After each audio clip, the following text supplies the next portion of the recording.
ಬೆಂಗಳೂರಿಂದ ಸೀದಾ ಉಡುಪಿಗೆ ಬಂದಿದ್ದೀವಿ. ಈಗ ಶ್ರೀಕೃಷ್ಣ ಮಠ ಕೊಟ್ಟೇವಿ. ಉಡುಪಿ ಶ್ರೀಕೃಷ್ಣ ಮಠದಾಗ ಗೋಶಾಲೆ ಮಾಡ್ಯಾರ. ಇಲ್ಲಿ ಭಾಳ ಹಸು ಕರ ಎಲ್ಲವನ್ನು ಸಾಕ್ಯಾರ. ಎಷ್ಟು ಚಂದ. ಅದೊಂದು ಕೃಷ್ಣನ್ ಫೋಟೋದಾಗ ಕೃಷ್ಣ ಫ್ಲೂಟ್ ನೋಡಿಸ್ಬೇಕಾರೆ ಸಣ್ಣ ಕರ ಹಸು ಎಲ್ಲ ಬಂದಿರ್ತಾವಲ್ಲ, ಹಂಗೆ ಸೇಮ್ ಐತೆ ನೋಡಿದ್ ಫೋಟೋ. ಇಲ್ಲಿ ಕನಕನ ಕಿಂಡಿ ಇದೆ.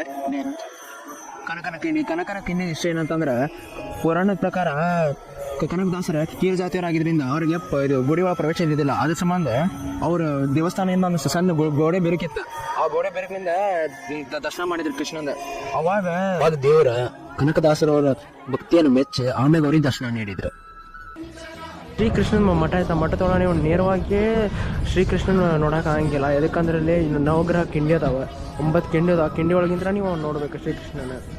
ಎಟ್ರಲ್ಲ ಮಾಡ್ತಾನೆ.